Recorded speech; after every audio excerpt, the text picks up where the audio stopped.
अस्सलाम वालेकुम जी, voice of America में खुशामदीद। इस वक्त हमारे साथ मौजूद हैं साबिक वज़ीर-ए-आज़म और पाकिस्तान तहरीक-ए-इंसाफ के चेयरमैन इमरान खान। आइए उनसे बात करते हैं।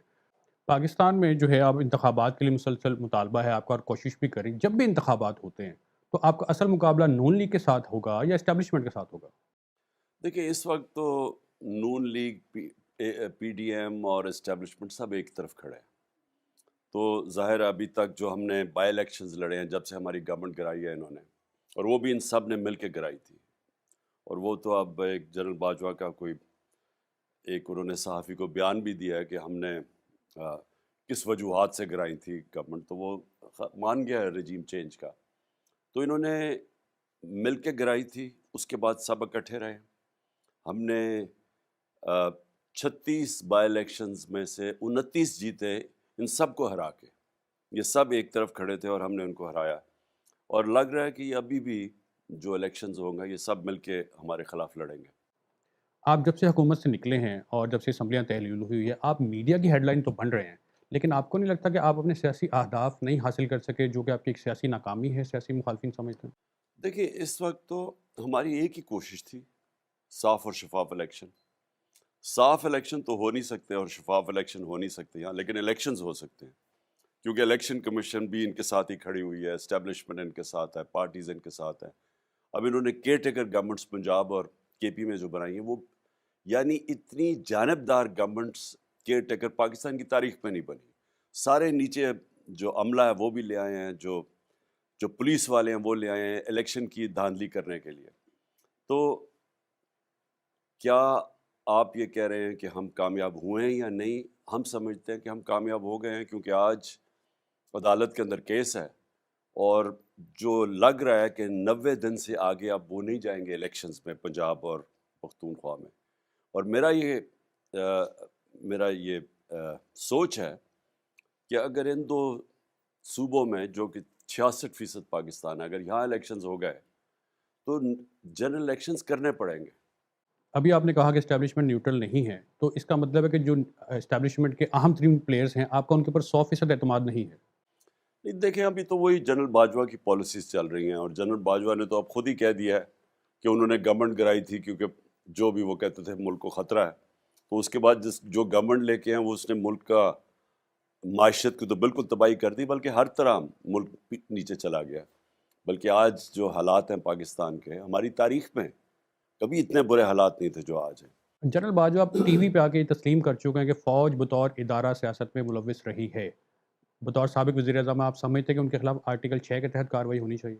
देखिए, इनके ऊपर बिल्कुल अब बल्कि फ़ौज के अंदर बैठ के इनके ऊपर इंक्वायरी होनी चाहिए कि इनके अपने बयान जो इन्होंने दिए हैं, और बड़े फ़ख्र से और बड़े एक तकब्बुर से, कि मैंने फ़ैसला किया कि मुल्क के ये हालात थे, जिस तरह के वो कोई माशियत के एक्सपर्ट्स हैं।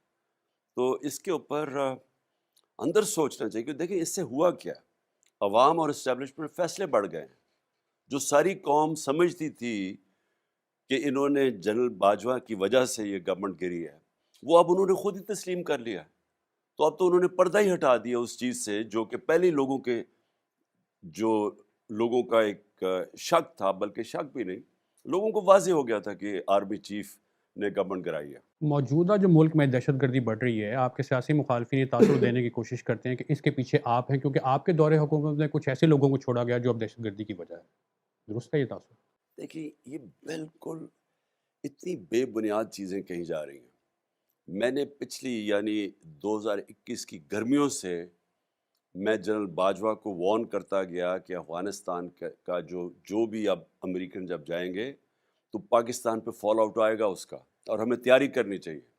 बल्कि मैं समझता हूँ कि हम बच गए, इससे भी ज़्यादा इंतहा की दहशतगर्दी होनी थी अगर वो वहाँ सिविल वॉर हो जाती अफ़गानिस्तान में, और अफ़गान आर्मी अगर ना सरेंडर करती और सिविल वॉर हो जाती, तो उसके और ज़्यादा असरात आने थे पाकिस्तान में। तो मैं तो तब से तैयारी करवा रहा था, और मैंने उनका काम था सिक्योरिटी, जनरल बाजवा का, उनको मैं कहता भी गया। मैंने अपनी सारी कैबिनेट को बताया कि हमारे लिए बड़ा मुश्किल टाइम है और हमें तैयारी करनी चाहिए। तो हम बिल्कुल यानी इसके ऊपर मीटिंग्स भी हमने की।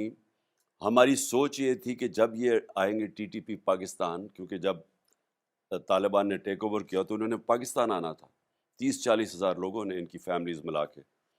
تو تب سے ہمارا یہ سوچ تھی کہ اگر ہم نے ان کی ری سیٹلمنٹ اور وہاں کے مقامی لوگوں کے ساتھ مل کے ان کے ساتھ بیٹھ کے نہ کی، اس کے برے اثرات آئیں گے. ہماری گورنمنٹ چلی گئی، انہوں نے کوئی توجہ نہیں دی، تو آہستہ آہستہ یہ بڑھتا گیا. اور خاص طور پہ پختونخوا کے اندر لوگوں کو اس وقت خوف ہے کہ یہ پھر پرانے زمانے کی دہشت گردی نہ شروع ہو جائے. جنرل باجوہ کامیاب آرمی چیف تھے یا نہیں؟